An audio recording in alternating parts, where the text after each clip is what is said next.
जरा सोचिए एक ऐसे शहर के बारे में जो सोने और चांदी से बना था, लेकिन सदियों तक वो सिर्फ कहानियों में जिंदा रहा। एक मिथक, एक कल्पना। पर क्या हो अगर वो कल्पना सच निकल आए? आज हम बात करने वाले हैं द्वारका की, कृष्ण की खोई हुई नगरी की। एक ऐसी जगह जो अब मिथक और हकीकत के बीच की धुंधली लकीर को मिटा रही है। भागवत पुराण में जब द्वारका का जिक्र आता है तो यकीन करना मुश्किल हो जाता है। मतलब ये किसी सपने जैसा लगता है। आप सोच कर देखिए, 9 लाख से ज्यादा महल जिनकी दीवारें क्रिस्टल और चांदी से बनी थीं और उन पर बड़े बड़े पन्ने जड़े हुए थे। ये कोई आम शहर नहीं था, ये तो जैसे धरती पर स्वर्ग का एक टुकड़ा था। लेकिन सवाल वही है, क्या हो अगर ये सिर्फ एक कहानी ना हो? अगर ये पौराणिक नगरी सच में कभी मौजूद थी? बस यही एक सवाल इस पूरी खोज की, इस पूरी कहानी की जड़ है। और यही सवाल हमें मिथक से हकीकत के एक बेहद रोमांचक सफर पर ले जाने वाला है। तो चलिए सबसे पहले समझते हैं कि द्वारका की कहानी शुरू कहाँ से हुई। आखिर ये सोने का शहर बना कैसे, इसे क्यों बनाया गया और किसने बनाया? कहा जाता है कि इस शहर को बसाने के लिए खुद समुद्र देव वरुण से जमीन मांगी गई थी। और जमीन भी कोई छोटी मोटी नहीं, पूरे 153 स्क्वायर किलोमीटर्स में फैला एक किला। इसके कई बड़े बड़े दरवाजे थे और इसीलिए इसका नाम पड़ा द्वारका, यानी द्वारों का शहर। और कमाल की बात तो ये है कि इसका आर्किटेक्चर किसी इंसान ने नहीं, बल्कि खुद देवताओं के दिव्य आर्किटेक्ट विश्वकर्मा ने तैयार किया था। ग्रंथों में द्वारिका के बारे में जो लिखा है वो सच में हैरान कर देता है। सोचिए, सोने की दीवारें, चांदी के फर्श। पर ये तो सिर्फ शुरुआत थी।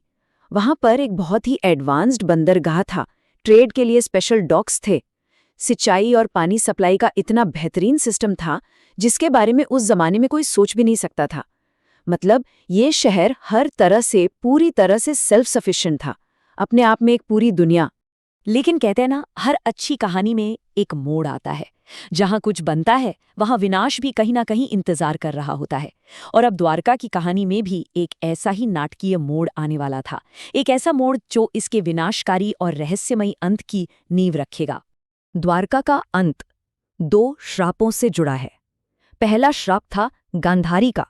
महाभारत युद्ध के बाद उन्होंने कृष्ण को श्राप दिया कि जैसे उनका पूरा वंश खत्म हो गया, ठीक वैसे ही कृष्ण का पूरा यदुवंश भी खत्म हो जाएगा। और दूसरा श्राप ऋषियों ने दिया था कृष्ण के बेटे सांब को, कि वो एक ऐसे लोहे के मूसल को जन्म देगा जो पूरे यादव कुल के विनाश का कारण बनेगा। और फिर वो श्राप हकीकत बनने लगे। सांब से वो लोहे का मूसल पैदा हुआ। डर के मारे यादवों ने उसे पीस कर पाउडर बना दिया और समुद्र में फेंक दिया। लेकिन किस्मत को तो कुछ और ही मंजूर था। उस पाउडर के कण जहां जहां गिरे वहां नुकीले सरकंडे उगाए। फिर एक दिन नशे में और अहंकार में चूर यदुवंशी आपस में ही एक बीच पर लड़ने लगे और वो ही नुकीले सरकंडे उनके हथियार बन गए। देखते ही देखते पूरा का पूरा राजवंश आपस की लड़ाई में ही खत्म हो गया। अपने कुल का ये विनाश देखकर श्री कृष्ण ने भी अपनी देह त्याग दी। और जैसे ही उन्होंने दुनिया छोड़ी, समुद्र ने अपनी दी हुई जमीन वापस ले ली और सोने की द्वारका हमेशा के लिए लहरों में समा गई। तो ये तो थी पौराणिक कथा, लेकिन कहानी यहीं खत्म नहीं होती। अब हम आते हैं प्राचीन अतीत से सीधे आज के जमाने में, मॉडर्न दौर में, जहां इस खोए हुए शहर को ढूंढने की एक जबरदस्त मुहिम शुरू हुई। द्वारका को ढूंढने की ये कोशिश कोई 1-2 दिन की नहीं, बल्कि दशकों की मेहनत है। सब कुछ शुरू हुआ 1960 के दशक में, जब एएसआई ने बेट द्वारका के पास पहली खुदाई की। फिर आया साल 1983, जब डॉक्टर एसआर राव ने भारत का पहला under water marine archaeology mission शुरू किया। ये एक बहुत बड़ी बात थी। 1992 तक उनकी टीम 12 बार समंदर में उतर चुकी थी और काफी कुछ मैप कर चुकी थी। 2001 में तो और भी हाईटेक सर्वे शुरू हुआ, एडवांस्ड सोनार और डिजिटल मैपिंग के साथ। और फिर 2007 में इंडियन नेवी और एएसआई ने मिलकर अब तक का सबसे बड़ा अंडरवाटर ऑपरेशन लॉन्च किया। और इस पूरी खोज के पीछे ना एक इंसान का जुनून था, डॉक्टर एसआर राव। उनका एक बहुत सीधा सा मानना था। वो कहते थे कि मैं इन ग्रंथों को धार्मिक किताबें नहीं, बल्कि ऐतिहासिक दस्तावेज मानता हूँ। और बस यही एक विश्वास, यही एक जिद थी जिसने उन्हें सालों तक हर मुश्किल के बावजूद इस खोज को आगे बढ़ाने की हिम्मत दी। तो सवाल ये है कि दशकों की इस मेहनत के बाद आखिर मिला क्या? समुद्र की गहराइयों से कौन से सबूत सामने आए? चलिए अब देखते हैं कि सागर ने अपने अंदर कौन से राज छुपा रखे थे। और फिर वो हुआ जिसका सबको इंतजार था। दशकों की मेहनत रंग लाई। समुद्र की गहराइयों से जो कुछ मिला उसने सिर्फ भारत को ही नहीं, पूरी दुनिया को चौंका कर रख दिया। जरा सोचिए, समंदर की सतह से 30 मीटर नीचे, मतलब करीब 100 फीट नीचे, एक पत्थर की बनी दीवार मिली, और छोटी मोटी नहीं, 560 मीटर लंबी, मतलब आधे किलोमीटर से भी ज्यादा। ये कोई नेचुरल पत्थर की बनावट नहीं हो सकती थी। ये एक शहर की दीवार थी, पहला पक्का ठोस सबूत कि यहाँ कभी एक पूरी की पूरी बस्ती आबाद थी। लेकिन असली धमाका तो अभी बाकी था। जब वहां मिले एक आर्टिफैक्ट की कार्बन डेटिंग की गई तो जो नतीजा आया उसने वैज्ञानिकों के भी होश उड़ा दिए। वो चीज 9000 साल पुरानी थी। 9000 साल! ये खोज सिर्फ चौंकाने वाली नहीं थी, ये तो हमारे पूरे इतिहास को फिर से लिखने जैसी थी। इसका सीधा मतलब था कि इस जगह पर सभ्यता हड़प्पा सिविलाइजेशन से भी हजारों साल पहले मौजूद थी।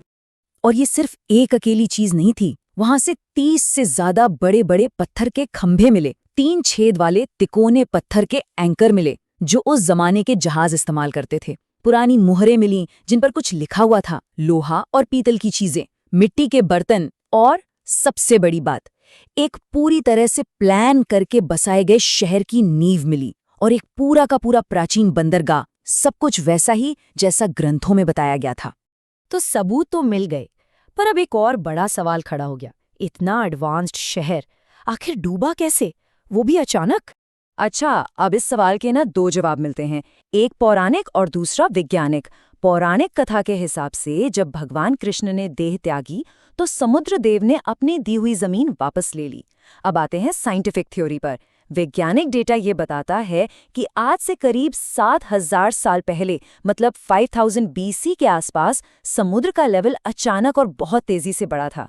शायद आइस एज के बाद ग्लेशियर पिघलने से, या हो सकता है किसी बड़ी सुनामी की वजह से। और कमाल की बात यह है कि दोनों कहानियों का टाइमलाइन लगभग मैच करता है। तो ये कहानी जो 5000 साल से भी ज्यादा पुरानी है, अब मिथक और विज्ञान को साथ लेकर आज के दौर में फिर से जिंदा हो गई है। चलिए देखते हैं कि आज के समय में इसका क्या महत्व है। और इसी साल 25 फरवरी 2024 को इस कहानी में एक नया और बहुत अहम अध्याय जुड़ा। एक ऐसा दिन जब द्वारका की ये कथा एक बार फिर पूरी दुनिया की सुर्खियों में आ गई। भारत के प्रधानमंत्री नरेंद्र मोदी ने खुद उस जगह पर समंदर के नीचे जाकर पूजा की। उन्होंने भगवान कृष्ण की याद में एक मोर पंख भी अर्पित किया। अब ये सिर्फ एक पूजा नहीं थी, ये इस बात का प्रतीक था कि ये डूबा हुआ शहर आज भी भारत के लिए कितनी गहरी सांस्कृतिक और आध्यात्मिक अहमियत रखता है। तो द्वारका अब सिर्फ एक कथा या एक किंवदंती नहीं है, ये एक हकीकत है, एक डूबी हुई सभ्यता की हकीकत। ये वो जगह है जहां आस्था और विज्ञान समंदर की गहराइयों में एक दूसरे से हाथ मिलाते हैं, जहां हजारों साल पुरानी एक कहानी को आज की साइंस ने सबूतों के साथ सच साबित कर दिया है। और ये पूरी कहानी हमें एक आखिरी सवाल के साथ छोड़ जाती है। जरा सोचिए, समय और समंदर की लहरों के नीचे दबी हुई ऐसी और कितनी कहानियां होंगी, ऐसी और कितनी किंवदंतियां होंगी जो बस खोजे जाने का इंतजार कर रही हैं।